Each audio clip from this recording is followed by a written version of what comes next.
UNCG false allegations. My name is Jalen Michael Sims, and I'm a former UNCG student. I attended spring 2020 to summer 2023 before my grandmother transferred me.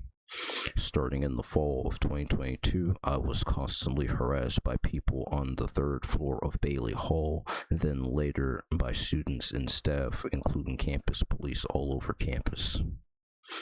People would wait until I left my dorm room and dorm building to leave, so we'd leave at the same time. And my ex-friend and her roommate did this.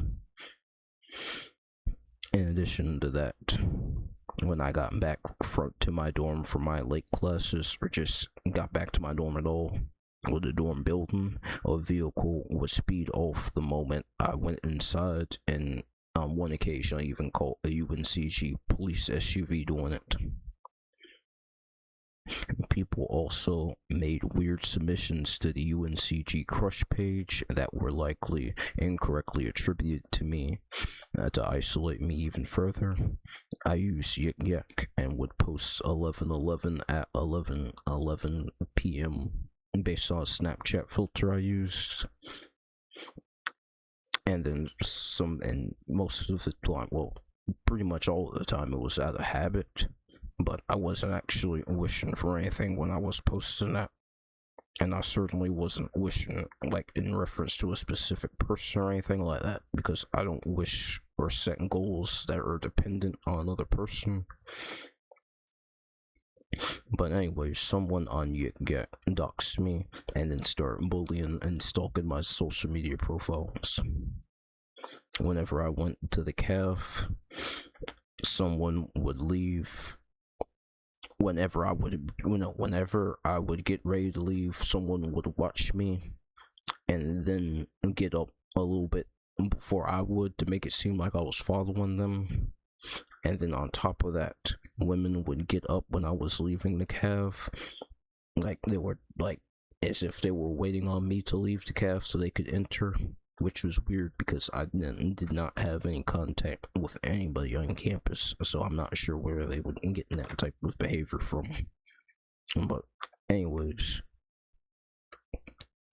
the fact that I never spoke to anyone, well, just like, I'm not the type of person to try to strike up conversations with random people I see walking around. Like, when I'm outside, I'm riding my scooter to get to class or to go to the cafeteria or to go to the park and chill.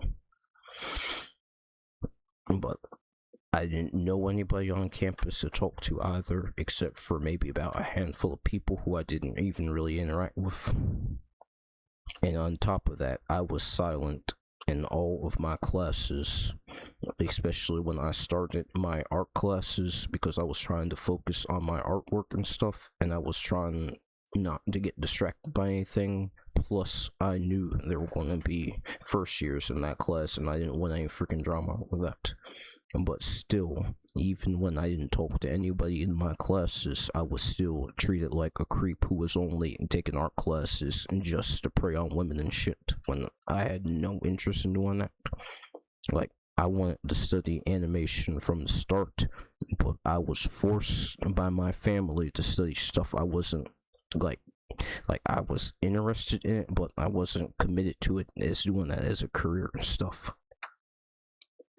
But anyways, like I said, the moment I first was about to start taking these classes, because I had a whole course lineup set up, it was full of animation classes, because I had finally taken the required courses to actually, not to get into the BFA program, but to actually take the animation classes themselves.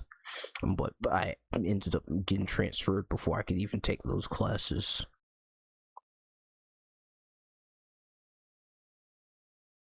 Because someone felt the need to spread false allegations about me and sabotage me and to freaking isolate me.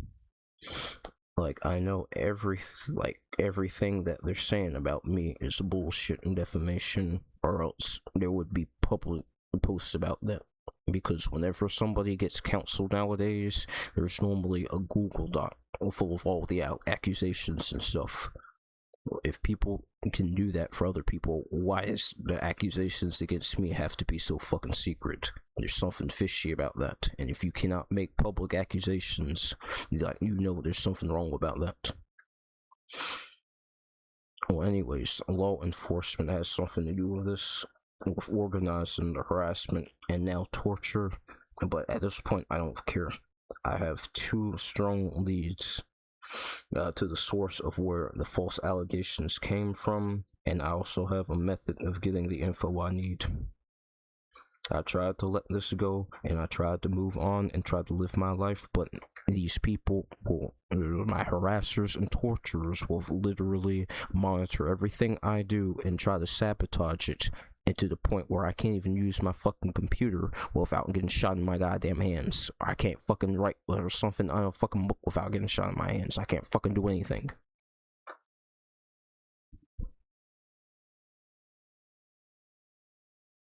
Like I said, I'm still being harassed and tortured after I've left the school, and so the accusations have to have been something serious, and I have an idea of what they freaking are.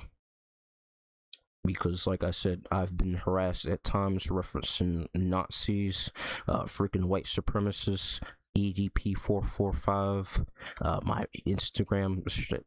And so, like I said, I fucking know for sure I'm not a goddamn Nazi and a fucking pedo. So these people are either projecting based on what they are, or they're somebody. Those are the lies that they made up about me. But either freaking way, I've lost pretty much all of my friends, and to the point where I have no freaking IRL freaking contacts anymore. So someone is going to pay for making up lies about me to sabotage me, and then using those lies to justify community harassment and torture, which is pretty much gang stalking. And no one is going to tell me that that shit is not fucking real. Like I said, because what this bullshit they're fucking doing is they probably have genuinely freaking mentally ill people involved in that shit to get to discredit the victims of this shit, who, because what the whole point of this is to harass me to the point harass me using tactics and methods that would make me sound delusional when I tried to report them. Like, I tried to report at UNCG, but was just referred to counseling and, like I said, labeled freaking delusional for shit that I know fucking happened. Like, I know for a fact that a UTV vehicle followed me into Peabody Park while I was on a Zoom call with the assistant dean's office. And I could have gotten the evidence I needed if I have turned my camera around, but I decided to have mercy on that person who was driving the freaking ATV. But now that I know that these people are fucking willing to goddamn make false accusations that are serious enough to warrant 24/7 monitoring, somebody is going to fucking pay.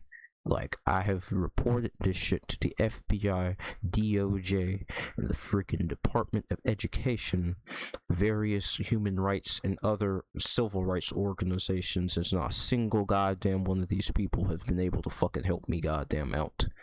So I'm getting close to being able to fucking handle this my goddamn self. Because I'm not going to sit in this house and be fucking tortured over lies that somebody fucking made. Like I freaking said, I fucking made a goddamn report recently, and I will see if anything is done about that. But like I said, when somebody makes false accusations, especially when they're freaking Nazi and pedophile accusations, you're gonna fucking do everything you can to fucking fight that shit. And like I said, I already have an idea of who made those accusations. It's just a matter of getting the evidence I need to prove that they fucking made them.